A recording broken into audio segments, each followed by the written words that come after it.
ಪ್ರಾಣವನ್ನು ಕೊಟ್ಟು ದೇವರು ಶಿಲುಬೆ ಮೇಲೆ ಆ 7 ಮಾತು ಹೇಳ್ತಾರೆ. ಈಗಾಗಲೇ ನಾವು 6 ಮಾತು ಕೇಳಿದೀವಿ, 7ನೇ ಮಾತು ಹೇಳ್ತಾರೆ. 7ನೇ ಮಾತು ಹೇಳ್ಬೇಕಾದ್ರೆ ದೇವರು ಯಾವ ಸ್ಥಿತಿಯಲ್ಲಿ ಇರ್ತಾರೆ ಅಂತ ನಾನು ಒಂದು ಚಿಕ್ಕದಾಗಿ ವಿವರಣೆ ಕೊಡ್ತೀನಿ. ದೇವರ 2 ಕೈಗಳಿಗೆ ಮಳೆ ಹೊಡೆದಿರ್ತಾರೆ, ಅವರ ಕಾಲಿಗಳಿಗೆ ಮಳೆ ಹೊಡೆದಿರ್ತಾರೆ, ಮತ್ತೆ ತಲೆಯ ಮೇಲೆ ಮುಳ್ಳು ಕಿರೀಟವನ್ನು ಅವ್ರು ಹಾಕಿರ್ತಾರೆ. ದೇವರ ದೇಹವನ್ನು ಮುಳ್ಳಿನ ಚಾಟಿಯಿಂದ ಹೊಡೆದು ಏನಾಗಿರುತ್ತಂದ್ರೆ ಅವರ ಶರೀರದಲ್ಲಿ ಇರುವಂತ ಎಲ್ಲ ಚರ್ಮ ಕಿತ್ತು ಬಂದಿರುತ್ತೆ, ರಕ್ತ ಸುರಿತಾ ಇರುತ್ತೆ. ದೇವರ ದೇಹದಲ್ಲಿ ಒಂದು ತೊಟ್ಟು ರಕ್ತ ಸಹ ಇರದೆ ಎಲ್ಲ ರಕ್ತವನ್ನು ಅವರು ಹೊಡೆದು ತೆಗೆದಿರ್ತಾರೆ. ಆ ಸಮಯದಲ್ಲಿ ಒಬ್ಬ ಸೈನಿಕ ಸೋಲ್ಜರ್ ಇರ್ತಾನಲ್ವಾ, ಆ ದೇವರನ್ನ ಯಾಕೆ ಕರ್ಕೊಂಬಂದಲ್ಲಿ ಸಿಲ್ಬೇಕ್ ಹಾಕಿರ್ತಾರೆ. ಅದ್ರಲ್ಲಿ ಒಂದು ಸೈನಿಕನು ಬಂದು ಈಟಿ ತಗೊಂಡು ದೇವರ ದೊಕ್ಕೆಯಲ್ಲಿ ತಿವಿತಾನೆ. ಆ ತಿವಿದಾಗ ಏನಾಗುತ್ತೆ ಅಂದ್ರೆ ನಮ್ಮ ದೇವರು ಎಷ್ಟು ಅದ್ಭುತವಾದ ದೇವರು ನೋಡಿ. ಅಂತ ಸ್ಥಿತಿ ಅವರು ಎಲ್ಲ ಅವರ ದೇಹದಲ್ಲಿರೋ ಎನರ್ಜಿ ಎಲ್ಲ ಕಳ್ಕೊಂಡಿರ್ತಾರೆ. ಅಂತ ಸಮಯದಲ್ಲಿ ಕೂಡ ತಿವಿದಾಗ ಆ ದೇವರ ದೇಹದಿಂದ ನೀರು ಆಚೆ ಬರುತ್ತೆ. ಒಂದು ಮನುಷ್ಯನ ದೇಹದಲ್ಲಿ ರಕ್ತ ಎಲ್ಲ ಆಚೆ ಬಂದ್ಮೇಲೆ ನೀರಿರುತ್ತೆ, ವಾಟರ್ ಕಂಟೆಂಟ್ ಇರುತ್ತೆ ಬಾಡಿ. ಆ ವಾಟರ್ ಸಹ ಆಚೆ ಬಂದಾಗ ಅದು ಬಂದು ಅವನ ಕಣ್ಣಿಗೆ ಬೀಳುತ್ತೆ. ಅವನ ಕಣ್ಣು ಏನಾಗಿರುತ್ತೆ ಅಂದ್ರೆ ಆ ಕಣ್ಣು ಪ್ರಾಬ್ಲಮ್ ಇರುತ್ತೆ, ಕಾಣಿಸೋದಿಲ್ಲ. ಅಂತ ಸಮಯದಲ್ಲಿ ಆ ನೀರು ಬಂದು ಅವನ ಕಣ್ಣಿಗೆ ಬಿದ್ದಾಗ ಏನಾಗುತ್ತೆ ಅಂದ್ರೆ ಅವ್ನ ಕಣ್ಣು ಕಾಣಿಸುತ್ತೆ. ನೋಡಿ ದೇವ್ರು ಎಂತ ಅದ್ಭುತವಾದ ದೇವರು. ಅಂತ ಸಮಯದಲ್ಲಿ ದೇವರು 7ನೇ ಮಾತು ಹೇಳ್ತಾ ಇದ್ದಾರೆ. ಏನ್ ಹೇಳಿದ್ರು 7ನೇ ಮಾತು ಅಂತ ಹೇಳಿ ನಾವು ಲೂಕನ ಬರೆದ ಸುವಾರ್ತೆ 23:46 ನಾವು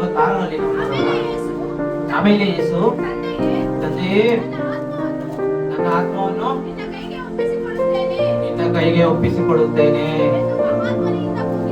ಎಂದು ಮಹಾಧ್ವನಿಯಿಂದ ಕೂಗಿದನು.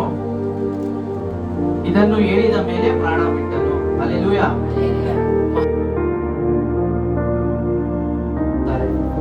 ನಾನು ಈ ಮಾತಿಗೆ ರೆಫರೆನ್ಸ್ ಆಗಿ ಒಂದು ವಾಕ್ಯ ಕೊಡ್ತೀನಿ.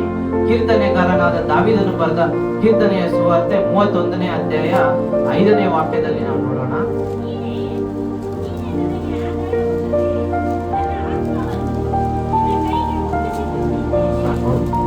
ನನ್ನ ಆತ್ಮವನ್ನು ನಿನ್ನ ಕೈಗೆ ಒಪ್ಪಿಸಿಕೊಟ್ಟಿದ್ದೀನಿ. ಯಾರು ಹೇಳ್ತಾ ಇರೋದಂದ್ರೆ ಕೀರ್ತನೆಗಾರನಾದ ದಾವೀದ ರಾಜನೇ ಹೇಳ್ತಾ ಇದ್ದಾನೆ. ನಾವು ಹಳೆ ಕಾಲದಲ್ಲಿ ನೋಡೋದಾದ್ರೆ ಅಥವಾ ಹಳೆಯ ಒಡಂಬಡಿಕೆಯಲ್ಲಿ ನೋಡೋದಾದ್ರೆ ಎಲ್ಲರೂ ಮಲಗುವುದಕ್ಕೆ ಮುಂಚೆ ಏನ್ ಹೇಳ್ತಾ ಇದ್ದಾರೆ ಅಂದ್ರೆ ದೇವರೇ ನನ್ನ ಆತ್ಮವನ್ನು ನಿನ್ನ ಕೈಗೆ ಒಪ್ಪಿಸಿಕೊಡುತ್ತೇನೆ ಅಂತ. ಈಗ ನಾವು ಮಲಗಿರ್ಬೇಕಾದ್ರೆ ನಮ್ಮ ಬಾಡಿ ಮಾತ್ರ ರೆಸ್ಟ್ ಅಲ್ಲಿ ಇರುತ್ತೆ, ನಮ್ಮ ಆತ್ಮ ಎಲ್ಲೋಗುತ್ತಂತ ಯಾರಿಗಾದ್ರೂ ಗೊತ್ತಾ? ಗೊತ್ತಿದ್ರೆ ದಯವಿಟ್ಟು ನನಗೂ ಸ್ವಲ್ಪ ಹೇಳಿ. ನಮ್ಮ ಆತ್ಮ ಎಲ್ಲೋಗುತ್ತೆ? ಯಾವ ದೇವದ ಹತ್ರ ಮಾತಾಡುತ್ತೆ, ಯಾವ ಪಿಚಾಚಿ ಹತ್ರ ಮಾತಾಡುತ್ತೆ, ಅಥವಾ ಯಾವ ದೇವದೂತರ ಹತ್ರ ಮಾತಾಡುತ್ತೆ, ಅಥವಾ ನಿಮ್ ಫ್ರೆಂಡ್ ಪಕ್ಕದಲ್ಲಿ ಕೂತಿರ್ತಾರಲ್ವಾ, ನಿಮ್ಮ ಆತ್ಮ ಅವ್ರ ಆತ್ಮ ಜಗಳ ಆಡ್ತಾ ಇರುತ್ತೋ, ಅಥವಾ ನಿಮ್ಮ ಆತ್ಮ ಅವ್ರ ಆತ್ಮ ಟ್ರಿಪ್ ಹೋಗಿರುತ್ತೋ, ಯಾರು ಕಂಡುಹಿಡಿಯಕ್ಕಾಗಲ್ಲ. ಇದುವರೆಗೂ ಯಾರು ಕಂಡುಹಿಡಿದಿಲ್ಲ. ಅದಕ್ಕೆ ನಾವ್ ಏನ್ ಮಾಡ್ಬೇಕಂದ್ರೆ ಇವತ್ತು ನಾನು ಇದೊಂದು ಚಿಕ್ಕ ಏನ್ ಹೇಳ್ತೀನಿ ಅಂದ್ರೆ ಅದನ್ನ ಫಾಲೋ ಮಾಡಿ. ನೀವು ಮಲಗಬೇಕಾದ್ರೆ ನಿಮ್ಮ ಆತ್ಮವನ್ನು ದೇವರಿಗೆ ಒಪ್ಪಿಸ್ಕೊಡಿ. ಯಾಕೆ ಒಪ್ಪಿಸ್ಕೊಡ್ಬೇಕಾದ್ರೆ ನೀವು ಬೆಳಗ್ಗೆಯಿಂದ ಸಾಯಂಕಾಲವರೆಗೂ ಪ್ರೇಯರ್ ಮಾಡಿರ್ತೀರಿ, ಎಲ್ಲ ಮಾಡಿರ್ತೀರ. ಆದ್ರೆ ಮಲಗೋದಕ್ಕೆ ಮುಂಚೆ ನೀವು ಚಿಕ್ಕದೊಂದು ಪಾಪ ಮಾಡಿ ಮಲಗಿದ್ರೆ ಸಹ ದೇವರು ನಿಮ್ ಕಣ್ಣು ಮುಚ್ಚಿದ 1 ಸೆಕೆಂಡ್ ಅಲ್ಲಾದ್ರೂ ಬರ್ಬೋದು, 1 ಅವರ್ ಅಲ್ಲಾದ್ರೂ ಬರ್ಬೋದು, 10 ನಿಮಿಷ ಬಿಟ್ಕೊಂಡಾದ್ರೂ ಬರ್ಬೋದು. ಆ ದೇವರು ದೇವ್ರ ಭೂಮಿಗೆ ಬಂದಾಗ ನೀವು ಪರಲೋಕ ರಾಜ್ಯಕ್ಕೆ ಹೋಗೋದಿಲ್ಲ ಪ್ರಿಯ ದೇವರ ಮಕ್ಕಳೇ. ಅವಾಗ ನೀವೇನ್ ಮಾಡ್ಬೇಕಂದ್ರೆ ಮಲಗೋದಕ್ಕೆ ಮುಂಚೆ ನಿಮ್ಮ ಆತ್ಮವನ್ನು ದೇವರ ಪಾದದ ಬಳಿಯಲ್ಲಿ ಒಪ್ಪಿಸಿಕೊಟ್ಟು ನೀವು ಮಲ್ಕೋಬೇಕು. ಆಗ ದೇವರು ಬಂದ್ರು ಸಹ ನೀವು ಪರಲೋಕಕ್ಕೆ ಹೋಗ್ತೀರಾ. ಎಲ್ಲರಿಗೂ ಗೊತ್ತಿರ್ತಾರೆ ಅಲೆಕ್ಸಾಂಡರ್ ದಿ ಗ್ರೇಟ್.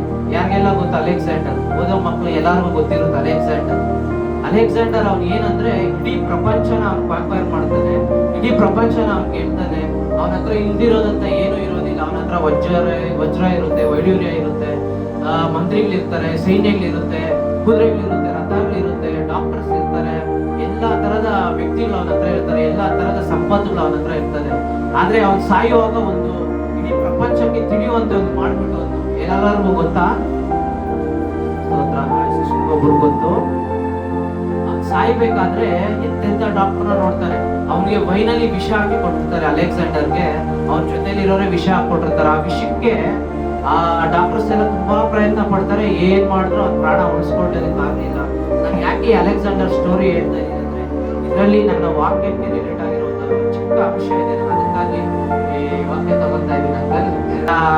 ಇದ್ರಲ್ಲಿ ಅವ್ರು ತಗೊಂಡು ಏನ್ ಮಾಡ್ತಾರೆ ಅಂದ್ರೆ ಡಾಕ್ಟರ್ಸ್ ಎಲ್ಲ ತುಂಬಾ ಪ್ರಯತ್ನ ಪಡ್ತಾರೆ, ಆದ್ರೆ ಅವನ ಆತ್ಮನ ಅವನ ಪ್ರಾಣನ ಯಾರು ಉಳಿಸೋದಕ್ಕಾಗಲಿಲ್ಲ. ಅವ್ನು ಇಡೀ ಪ್ರಪಂಚ ಗೆದ್ದಿದ್ರೆ ಅವನ ಆತ್ಮನ ರಕ್ಷಣೆ ಮಾಡ್ಕೊಳ್ಳೋದಕ್ಕೆ ಆಗೋದೇ ಇಲ್ಲ, ಆಗ್ಲಿಲ್ಲ ಸಹ. ಮತ್ತೆ ಅವನು ಆ ಪ್ರಾಣನ ಅವನು ಉಳಿಸ್ಕೊಳ್ಳೋದಕ್ಕೆ ಆಗ್ಲಿಲ್ಲ. ಆಗ ಅವನು ಸಾಯೋದಕ್ಕೆ ಮುಂಚೆ ಅವನ ಮಂತ್ರಿಗಳನ್ನ ಕರೆದು ಹೇಳ್ತಾನೆ. ಏನಂತ ಹೇಳ್ತಾನೆ ಗೊತ್ತಾ? ನಾನು ಸತ್ತ ಮೇಲೆ ನನ್ನ ಬಾಕ್ಸ್, ನನ್ನ ಶವದ ಪೆಟ್ಟಿಗೆಯನ್ನು ಡಾಕ್ಟರ್ಸ್ ಹೊರಬೇಕು. ಯಾಕೆ ಡಾಕ್ಟರ್ಸ್ ಹೊರಬೇಕಂದ್ರೆ ಈ ಲೋಕದಲ್ಲಿ ಎಷ್ಟು ಜ್ಞಾನವಂತನಿದ್ರು, ಎಷ್ಟು ಮೇಧಾವಿಯಾಗಿದ್ರು, ಎಷ್ಟು ಎಷ್ಟೇ ಅವನಿಗೆ ಏನೇ ಪ್ರಪಂಚದ ಎಲ್ಲ ಸಾರಾಂಶ ಗೊತ್ತಿದ್ರು ಸಹ ಒಂದು ಪ್ರಾಣನ ಉಳಿಸೋದಕ್ಕೆ ಯಾರ ಕೈಯಿಂದನೂ ಸಾಧ್ಯ ಇಲ್ಲ. ಒಂದು ಪ್ರಾಣನ ಉಳಿಸೋದಕ್ಕೆ ಯಾರ ಕೈಯಿಂದನೂ ಸಾಧ್ಯ ಇಲ್ಲ. ಅದು ಇಡೀ ಪ್ರಪಂಚಕ್ಕೆ ತೋರಿಸ್ಬೇಕು, ನೀವು ಇಡೀ ಪ್ರಪಂಚಕ್ಕೆ ಇದು ಗೊತ್ತಾಗ್ಬೇಕು ಅನ್ನೋದಕ್ಕೋಸ್ಕರ ಡಾಕ್ಟರ್ಸ್ ಅವನ್ನ ಶವದ ಪೆಟ್ಟಿಗೆಯನ್ನು ಹೊತ್ಕೊಂಡು ಹೋಗ್ತಾರೆ. ಆಮೇಲೆ ಅವ್ನು ಇನ್ನೊಂದು ಹೇಳ್ತಾನೆ, ನಾನು ಎಲ್ಲ ಸಂಪಾದನೆ ಮಾಡಿರೋದು, ಯುದ್ಧ ಮಾಡಿ ಎಲ್ಲ ನಾನು ಕೊಳ್ಳೆ ಹೊಡೆದಿರೋದನ್ನ ನನ್ನ ಶವದ ಪೆಟ್ಟಿಗೆ ಕೆಳಗಡೆ ಹಾಕ್ರಿ ಅಂತ ಹೇಳ್ತಾನೆ. ಆಮೇಲೆ ಅವನು ಹೇಳ್ತಾನೆ, ನನ್ನ ಕೈಗಳು, 2 ಕೈಗಳು ನನ್ನ ಶವದ ಪೆಟ್ಟಿಗೆಯಿಂದ ಆಚೆ ಇರಬೇಕು. ಯಾಕೆ ಆಚೆ ಇರಬೇಕು ಅಂತ ನೋಡು, ನಾನು ಯುದ್ಧ ಮಾಡಿದೆ, ಎಲ್ಲ ರಾಜ್ಯಗಳು ಗೆದ್ದೆ, ಪ್ರಪಂಚನೇ ನಾನು ಗೆದ್ದೆ, ಆದ್ರೆ ನಾನು ಇವತ್ತೇನು ಎತ್ಕೊಂಡು ಹೋಗ್ತಾ ಇಲ್ಲ. ನನ್ನ ಸ್ವಂತ ಆತ್ಮನ ರಕ್ಷಣೆ ಮಾಡ್ಕೊಳಕ್ಕಾಗಲಿಲ್ಲ. ಈ ಪ್ರಪಂಚದಲ್ಲಿ ಏನೇ ಇದ್ರು, ನೀವು ಏನೇ ಸಂಪಾದನೆ ಮಾಡಿದ್ರು, ಏನೇ ನೀವು ಗೆದ್ದಿದ್ರು, ಇಲ್ಲಿಂದ ನೀವು ಹೋಗ್ಬೇಕಾದ್ರೆ ಏನು ಎತ್ಕೊಂಡು ಹೋಗೋದಕ್ಕೆ ಆಗೋದಿಲ್ಲ. ಅದಕ್ಕೆ ಅವ್ನಿಗೆ ಮಾತು ಹೇಳ್ತಾನೆ. ಹೇಳ್ಬಿಟ್ಟು ಅವ್ನು ಏನ್ ಮಾಡ್ತಾರೆ, ಅವರು ಬಾಕ್ಸರ್ ಇಟ್ಟು ಮಣ್ಣು ಮಾಡ್ತಾರೆ. ಅದು ಇಡೀ ಪ್ರಪಂಚಕ್ಕೆ ಗೊತ್ತಾಗುತ್ತೆ. ನಮ್ಮ ಸ್ವಂತ ಕೈಯಿಂದ ಆಗಲಿ, ಡಾಕ್ಟರ್ಸ್ ಕೈಯಿಂದ ಆಗಲಿ ನಮ್ಮ ಆತ್ಮಕ್ಕೆ ರಕ್ಷಣೆ ಕೊಡೋದಕ್ಕೆ ಆಗೋದಿಲ್ಲ. ಇನ್ನೊಂದು ಚಿಕ್ಕ ಸ್ಟೋರಿ ಹೇಳ್ತೀನಿ. ಒಬ್ಬ ಪಾಸ್ಟರು ಮತ್ತೆ ಒಂದು ಎಗ್ ಬಾಯ್, ಒಂದು ಸೇವಕರು ಮತ್ತೆ ಒಂದು ಯವನಸ್ಥ ಹುಡುಗ, ಒಂದೂರಲ್ಲಿ ಒಂದು ಸೇವಕರು ಇರ್ತಾರೆ. ಅವ್ರು ಏನ್ ಮಾಡ್ತಾ ಇರ್ತಾರೆ ಅಂದ್ರೆ ವಿಲೇಜ್ ಮಿನಿಸ್ಟರ್, ಹಳ್ಳಿಯಾಗಿ ದಿನ ಒಂದೊಂದು ಹಳ್ಳಿಗೆ ಹೋಗಿ ಅವರು ದೇವರ ಸುವಾರ್ತೆಯನ್ನು ಸಾರ್ತಾ ಇರ್ತಾರೆ. ಅದೇ ರೀತಿ ಒಂದಿನ ಅವ್ರು ಏನ್ ಮಾಡ್ತಾರೆ ಅಂದ್ರೆ ಒಂದು ಹಳ್ಳಿಗೆ ಹೋಗಿ ಸೇವೆ ಮಾಡ್ತಾ ಇರ್ತಾರೆ, ಪ್ರೀಚಿಂಗ್ ಮಾಡ್ತಾ ಇರ್ತಾರೆ. ದೇವರ ಸತ್ಯವನ್ನು, ದೇವರ ವಾಕ್ಯವನ್ನು ತಿಳಿಸ್ತಾ ಇರ್ತಾರೆ. ತಿಳಿಸ್ಬೇಕಾದ್ರೆ ಒಂದು ಯವನಸ್ಥ ನಿಂತಲ್ಲಿ ಇದೇ ತರ ಜೀವನತರ ಕೂತ್ಕೊಂಡು ಕೇಳಿಸ್ಕೊಳ್ತಾ ಇರ್ತಾನೆ. ಏನ್ ಹೇಳ್ತಾ ಇದ್ದಾರೆ ಈ ಸೇವಕರು, ಏನ್ ಹೇಳ್ತಾ ಇದ್ದಾರೆ ವಾಕ್ಯ ಅಂತ ಹೇಳಿ ಆ ಯವನಸ್ಥರು ಕೇಳಿಸ್ಕೊತಾ ಇರ್ತಾರೆ. ಕೇಳಿಸ್ಕೊತಾ ಇರ್ಬೇಕಾದ್ರೆ ಈ ಪಾಸ್ಟರ್ದು ವಾಕ್ಯ ಪ್ರಸಂಗ ಮುಗಿಯುತ್ತೆ. ಮುಗ್ದಿದ್ದಾದ್ಮೇಲೆ ಆ ಹುಡುಗ ಬರ್ತಾನೆ. ಹುಡುಗ ಬಂದ್ಬಿಟ್ಟು, ಅಯ್ಯ ದೇವ ಸೇವಕರೇ, ನಾನು ರಕ್ಷಣೆ ಹೊಂದ್ಕೊಬೇಕು ಅಂತ ಹೇಳ್ತಾರೆ. ಆಗ ಆ ಪಾಸ್ಟರ್ ಹೇಳ್ತಾರೆ, ಇಲ್ಲ ಮಗನೇ, ನೀನ್ ತಡವಾಗ್ತದೆ. ಯಾರಿಗಾದ್ರೂ ಗೊತ್ತಾ ಯಾಕೆ ತಡವಾಗ್ತದೆ ಜೀವನ ಅಂತ? ಗೊತ್ತಿಲ್ವಾ? ಆ ಜೀವನ ಯೋಚನೆ ಮಾಡ್ತಾನೆ, ನಾನೇನಾದ್ರೂ ಸಭೆಗೆ ಲೇಟ್ ಆಗಿ ಬಂದ, ಸಭೆ ಸ್ಟಾರ್ಟ್ ಆಗೋದು. ಆಗ ಪಾಸ್ಟರ್ ಹೇಳ್ತಾರೆ, ದೇವ ಸೇವಕರು ಹೇಳ್ತಾರೆ, ಮಗನೇ ನೀನ್ ಸಭೆಗೆ ಲೇಟ್ ಆಗಿ ಬಂದಿಲ್ಲ, ಈ ಊಟಕ್ಕೆ ನೀನ್ ಲೇಟ್ ಆಗಿ ಬಂದಿಲ್ಲ, ರಕ್ಷಣೆ ಹೆಂಗ್ ಹೊಂದ್ಕೋಬೇಕು, ನಿನ್ನ ಆತ್ಮಕ್ಕೆ ನೀನು ಹೆಂಗ್ ರಕ್ಷಣೆ ಕೊಡ್ಬೇಕಂತ ಹೇಳಿ ದೇವರು 2000 ವರ್ಷದ ಮುಂಚೆನೆ ಹೇಳಿದ್ದಾರೆ ಅಂತ ಹೇಳ್ತಾರೆ.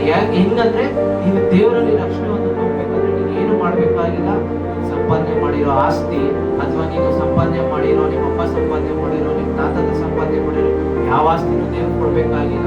ದೇವ್ರು ನಿನ್ನ ಶರೀರ ಸಹ ದೇವ್ರು ಕೇಳೋದಿಲ್ಲ, ನಿನ್ನ ಎನರ್ಜಿ ಸಹ ದೇವ್ರು ಕೇಳೋದಿಲ್ಲ. ದೇವ್ರು ಕೇಳೋದಿಷ್ಟೇ, ನಿನ್ನ ಆತ್ಮ ದೇವರ ಪಾದಗಳಲ್ಲಿ ಒಪ್ಪಿಸಿಕೊಡು. ನಿನ್ನ ಆತ್ಮ ನೀನು ಒಪ್ಪಿಸಿಕೊಡು, ನಿನ್ನ ದೇವರ ನಿನ್ನ ಹೃದಯದಲ್ಲಿ ದೇವರ ನಿಜಾನ ಕೊಡು, ಆಗ ನೀನು ರಕ್ಷಣೆ ಹೊಂದ್ಕೋತೀಯ. ಕೆಲವೊಬ್ರು ಏನ್ ಮಾಡ್ತಾರೆ ಅಂದ್ರೆ ದೀಕ್ಷಾನ ತಗೊಂತಾರೆ, ಬ್ಯಾಪ್ಟಿಸಮ್ ಮಾಡಿಸ್ಕೊಂಡು ಸಹ ಅವ್ರ ಆತ್ಮ ಅಂತರಂಗ ದೇವರಲ್ಲಿ ಇರೋದಿಲ್ಲ, ದೇವ್ರಿಗೆ ಅವ್ರು ಒಪ್ಪಿಸಿಕೊಂಡಿರೋಲ್ಲ. ಪ್ರಿಯ ದೇವರ ಮಕ್ಕಳು, ಯಾರೆಲ್ಲ ದೀಕ್ಷಾನ ತಗೊಂಡು ನಿಮ್ಮ ಆತ್ಮವನ್ನು ದೇವ್ರಿಗೆ ಒಪ್ಪಿಸಿಕೊಂಡಿರೋ, ಇವತ್ತು ಒಪ್ಪಿಸಿಕೊಡಿ. ದೇವರ ಬಳಿ ನಿಮ್ಮ ಆತ್ಮವನ್ನು ಒಪ್ಪಿಸಿಕೊಡಿ, ಆಗ ನಿಮ್ಗೆ ರಕ್ಷಣೆ ಹೊಂದುತ್ತದೆ. ಬ್ಯಾಪ್ಟಿಸಮ್ ತಗೊಂಡ್ರೆ ರಕ್ಷಣೆ ಅಲ್ಲ, ಫಸ್ಟ್ ನಿಮ್ಮ ಆತ್ಮ ಮಾರಲ್ಪಡ್ಬೇಕು, ನಿಮ್ಮ ಆತ್ಮ ದೇವರ ಪಾದದ ಬಳಿ ಒಪ್ಪಿಸಿಕೊಡ್ಬೇಕು. ಯಾಕಂದ್ರೆ ನಾವು ನೋಡ್ತಾ ಇದೀವಲ್ಲ, ಯೇಸು ಕ್ರಿಸ್ತನೇ ತನ್ನ ಆತ್ಮವನ್ನು ತಂದೆ ಬಳಿ ಒಪ್ಪಿಸಿಕೊಡ್ತಾರೆ. ಆತ್ಮನ ಒಪ್ಪಿಸಿಕೊಂಡಾಗ ಮಾತ್ರ ರಕ್ಷಣೆ ಸಿಗೋದು. ಪ್ರಿಯ ದೇವರ ಮಕ್ಕಳೇ, ಇವತ್ತಿಲ್ಲೆಲ್ಲ ಯಾರೆಲ್ಲ ಬಂದಿದ್ರು ಪಾಪದ ಮೂಟೆಗಳನ್ನು ಹೊತ್ತುಕೊಂಡು, ಯಾರೋ ಮನಸ್ಸನ್ನ ನೋಯಿಸ್ಬಿಟ್ಟೆ, ನನ್ನ ಪಾಪಕ್ಕೆ ಕ್ಷಮಾಪಣೆ ಇಲ್ವಾ, ನಾನು ಮಾಡಿರೋ ತಪ್ಪಿಗೆ ಯಾರು ಕ್ಷಮಿಸೋದಕ್ಕೆ ಸಾಧ್ಯ ಇಲ್ವಾ, ಯಾರಾದ್ರೂ ಕ್ಷಮಿಸೋದಕ್ಕೆ ಇದ್ದಾರಾ ಅಂತೇಳಿ ಯಾರೆಲ್ಲ ಪಾಪದ ಮೂಟೆ ಹೊತ್ತಿಲ್ಲ ಬಂದಿದ್ದಾರೋ, ನಾನು ನಿಮ್ಗೆ ಇವತ್ತು ಇಲ್ಲಿ ನಿಂತ್ಕೊಂಡು ವರ್ಷದನಾದ ದೇವರ ಹೆಸರಿನಲ್ಲಿ ಹೇಳ್ತಾ ಇದ್ದೀನಿ, ನಿಮ್ಮ ಪಾಪದ ಮೂಟೆಗಳನ್ನು, ನಿಮ್ಮ ಕಷ್ಟದ ಮೂಟೆಗಳನ್ನು, ನಿಮ್ಮ ಯೋಚನೆಯ ಮೂಟೆಗಳನ್ನು ಇವತ್ತು ಶಿಲುಬೆಗೆ ಹಾಕಲಿ. ನಿಮ್ಮ ಪಾಪದ ಮೂಟೆಗಳು ಕ್ಷಮಿಸಲ್ಪಟ್ಟಿದೆ, ನಿಮ್ಮ ಎಲ್ಲಾ ಯೋಚನೆಯನ್ನು ಕ್ಷಮಿಸಲ್ಪಟ್ಟಿದೆ, ನೀವು ಮಾಡಿರೋ ಎಲ್ಲಾ ಕಾರ್ಯಗಳು ದೇವರು ಇವತ್ತು ಕ್ಷಮಿಸ್ತಾ ಇದ್ದಾರೆ. ಇಲ್ಲಿಂದ ನೀವು ಹೋಗ್ಬೇಕಾದ್ರೆ ಸಮಾಧಾನವಾಗಿ ಹೋಗಿ, ಸಂತೋಷವಾಗಿ ಹೋಗಿ, ನಿಮ್ಮ ಹೃದಯ ಹರ್ಷಧ್ವನಿಯಿಂದ ಹೋಗ್ಲಿ, ನಿಮ್ಮ ಹೃದಯ ಸಂತೋಷ ಪಟ್ಟು ಹೋಗ್ಲಿ. ಇಲ್ಲಿಂದ ಯಾರು ಪಾಪದ ಭಾರಗಳನ್ನು ಹೊತ್ಕೊಂಡು ಹೋಗ್ಬೇಡಿ. ಇವತ್ತು ನಮಗಾಗಿ ನಿಮಗಾಗಿ ದೇವರು 2000 ವರ್ಷದ ಹಿಂದೆ ನಮ್ಮ ಪಾಪಗಳಿಗಾಗಿ ದೇವರು ಶಿಲ್ಪೆಯಲ್ಲಿ ಹಾಕಲ್ಪಟ್ಟಿದ್ದಾರೆ. ಇವತ್ತು ನೀವು ಲೊಪ್ಸಿ ಸಂತೋಷ ಸಮಾಧಾನದಿಂದ ನೀವು ಹೋಗಿದ್ದಕ್ಕಾಗಿ ಸ್ತೋತ್ರ.